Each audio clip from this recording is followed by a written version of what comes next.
নমস্কাৰ বন্ধুসকল, মই হোমেনে আপোনালোক সকলোকে স্বাগতম জনাইছোঁ কিতাপ দ্য আছামিজ বুক টিউবৰলৈ। আজি আমি গৈ আছোঁ ঢকুৱাখানাৰ ৰাজহুৱা খেলপথাৰত 20ৰ পৰা 25 ডিচেম্বৰলৈ অনুষ্ঠিত হৈ থকা দ্বিতীয় ঢকুৱাখানা গ্ৰন্থমেলালৈ। আৰু এইকেইদিনত ঘিলামৰা ঢকুৱাখানালৈ যিয়ে আহিছে তেখেতে নিশ্চয় উপলব্ধি কৰিব পাৰিব ৰাস্তাৰ দুয়োকাষে সৰিয়হৰ ফুলবোৰে কি মনোমোহা পৰিৱেশৰ সূচনা কৰিছে। বলক আমি সৰিয়হ বুলীয়া পথেৰে ঢকুৱাখানালৈ আগবাঢ়োঁ। ঢকুৱাখানা গ্ৰন্থমেলালৈ আপোনালোক কোন কোন আহিছে কমেণ্ট কৰি জনাওকচোন। গ্ৰন্থমেলা বুলি ক'লে মনলৈ এক বেলেগ ধৰণৰ ভাৱ এটা আহে। যিমান ব্যস্ততা থাকক, যিমান কাম থাকক, সকলোবোৰ তল পেলাই গ্ৰন্থমেলালৈ যাবলৈ মন যায়। আৰু গ্ৰন্থমেলা কেৱল কিতাপ কিনাৰ ঠাই নহয়, নিজৰ পচন্দৰ মানুহবোৰ, নিজৰ আপোন মানুহবোৰ লগ পোৱাৰ এটা উপযুক্ত ঠাই হৈছে গ্ৰন্থমেলা। নিজৰ পচন্দৰ কিতাপখন কিনিব নোৱাৰিলে অন্ততঃ ওচৰৰ পৰা চোৱাৰ বা স্পৰ্শ কৰাৰ এটা ডাঙৰ সুযোগ দিয়ে গ্ৰন্থমেলাই। আৰু তেনেকুৱা এটা সুযোগ ল'বলৈ আমি গৈ আছোঁ। আৰু পথাৰবোৰলৈ চাওকচোন, কি সুন্দৰ এটা পৰিৱেশ। এই মসৃণ পথেৰে আগবাঢ়ি গৈ থাকোঁতে পথৰ দাঁতিৰ এই সৰিয়হবোৰ দেখি আপোনাৰ অলপ সময়লৈ নিশ্চয় আপুনি ভোক পিয়াহৰ কথা পাহৰি যাব। ইমান ধুনীয়া এই পথাৰবোৰ।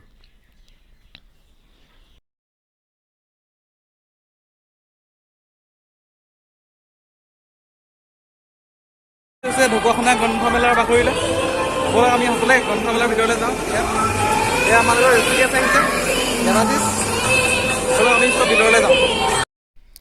এয়া হৈছে ঢকুৱাখানা গ্ৰন্থমেলাৰ মূল তোৰণ। আৰু এই বাটেৰে আমি গ্ৰন্থমেলালৈ আগবাঢ়িব লাগিব।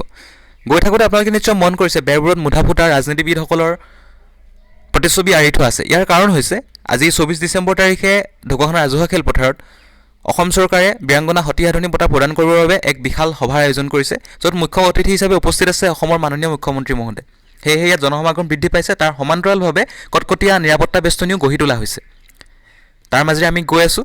আপোনালোকে যদি মন কৰে মিটিঙৰ দুই এটা শব্দও নিশ্চয় শুনিবলৈ পাইছে।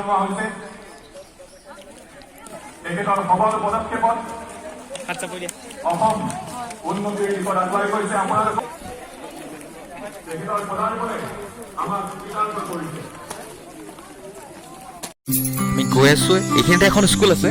এখন হৈছে ঢকুৱাখানা বালিকা উচ্চ মাধ্যমিক বিদ্যালয়।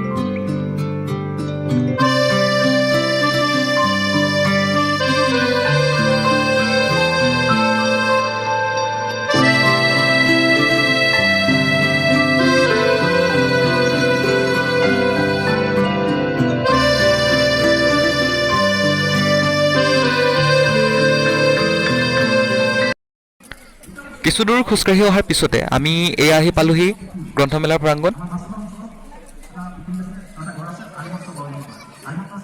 সমাগম কিছু আছে বাৰু, যি কি নহওক আমি ইয়ালৈ অহা প্ৰত্যেকটো প্ৰকাশনৰ প্ৰত্যেকখন গ্ৰন্থ বিপণীলৈ আমি যাম। তেওঁলোকে কি কি কিতাপ আনি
বৰা দেউল এখন দেউল আহিছে আৰু ঐ পুলিৰ সপোনৰ দেশ ভৱানী পেগু ন হৃদয়ৰ কথা ফণীন্দ্ৰ কুমাৰ দেৱচৌধুৰীৰ হৃদয়ৰ কথা আহিছে বাকী এনেকুৱা কিতাপৰ নাম কওকচোন যিখিনি গ্ৰাহকে আহি খুব বিচাৰিছে চিধাই কৈছে JC চিনৰিতা এইবিলাক বিক্ৰী JC চিনৰিতা সেইসকলৰ বিক্ৰী বাঢ়িছে আপোনালোকে আনিছে সেইখন ন শেষ হৈছে খুব খুব ভাল কথা এতিয়ালৈ অসমীয়া কিতাপ এনেকৈ শেষ হৈ গৈছে বাকী ধন্যবাদ জনাইছোঁ আপোনাক মূৰৰ ওপৰৰ আকাশখনলৈ চাওকচোন আমাৰ মন ভুলাবলৈকে ডাৱৰবোৰে যেন এনে অপূৰ্ব চানেকি সাজিছে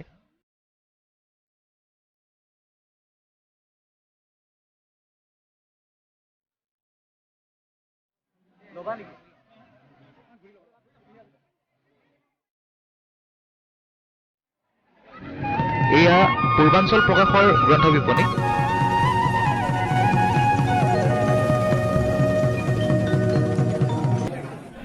গ্ৰন্থমেলাৰ মাজতে আমি ছাত্ৰী এগৰাকীক লগ পাইছোঁ ভণ্টি এজনী কোন কলেজ তুমি মই ঢকুৱাখানা কলেজ ঢকুৱাখানা কলেজ কি পঢ়ি আছা মই হায়াৰ ছেকেণ্ডেৰী ফাৰ্ষ্ট ইয়েৰ গ্ৰন্থমেলালৈ 20 তাৰিখৰ পৰা আহি আছে নে আজি প্ৰথম আহিছে নাই মই আজি দুদিন হৈছে পৰহি আহিলোঁ এবাৰ আৰু আজি আহিছোঁ কিতাপ কিবা লৈছা নে কিতাপ লোৱা নাই কিন্তু এনেই চাইছোঁ কিবা ল'ম বুলি ভাবিছানে কিতাপ ল'ম বুলি মানে আজি আহিছোঁহে এতিয়া চাওঁ কি হয় তোমাৰ প্ৰিয় লেখকজনৰ নাম ক'বা নেকি মোৰ প্ৰিয় লেখক মানে এতিয়া বহুতকে ভাল লাগে কিন্তু মই হেৰি সাহিত্যিক মানে বেছি হেৰি হওঁ লক্ষ্মীনাথ বেজবৰুৱা তেওঁৰ হেৰিবিলাক মোৰ ভাল লাগে আৰু বিশেষ মানে ইমান হেৰি নাই মই বাহিৰা কিতাপ পঢ়োঁ কিন্তু বেছি নপঢ়োঁ মানে তোমাৰ নামটো কৈ দিয়া নামটো মোৰ নাম সম্পূৰ্ণ বৰুৱা ঠিক আছে সম্পূৰ্ণ ধন্যবাদ জনালোঁ লগ পাম আকৌ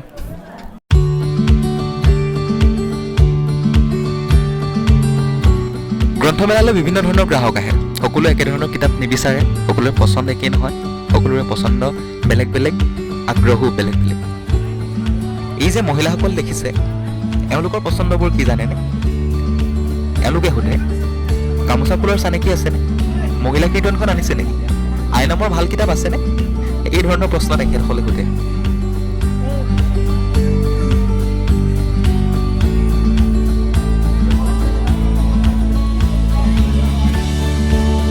মাজে মাজে দুই এখন ফটো উঠিব লাগে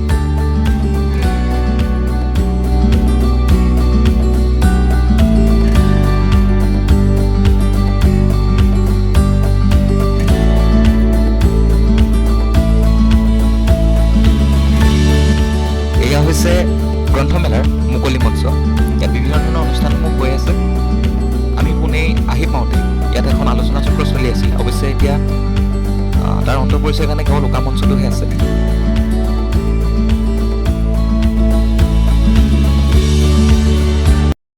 আমি গ্ৰন্থমেলা যথেষ্ট সময় অতিবাহিত কৰিলোঁ আমাৰ লগত দেৱাশীষ আহিছিলে ঋষিকেশ আহিছে জুনিয়ৰ কেইবাজনো আহিছিলে সিহঁতে আচলতে লৰালৰি হোৱাৰ কাৰণে গুচি গ'লগৈ দেৱাশীষে কি কিতাপ ল'লা মই ল'লোঁ চাংগত কেংলা স্বাধীন অসমৰ অৰ্থনীতি পৰাগ কুমাৰ দাস আৰু ল'লোঁ চাহেবপুৰৰ বৰষুণ আৰু অৰণ্যৰ অহোৰাত্ৰ হৃদয় এক বিজ্ঞাপন আৰু ল'লোঁ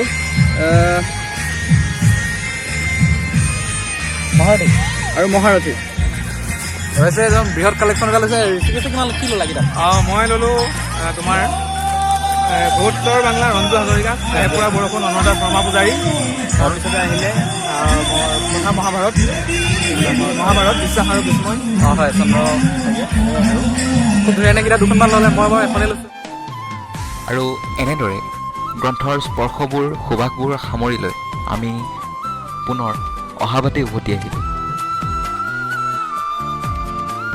তেন্তে বন্ধুসকল আজিৰ ভিডিঅ'টিৰ পৰা মই হোমেনে ইমানতে বিদায় মাগিছোঁ খুব সোনকালে আকৌ এটা ভিডিঅ' লৈ আপোনালোকৰ মাজত পুনৰ উপস্থিত হ'ম তেতিয়ালৈকে কুশলে থাকক কিতাপ পঢ়ি থাকক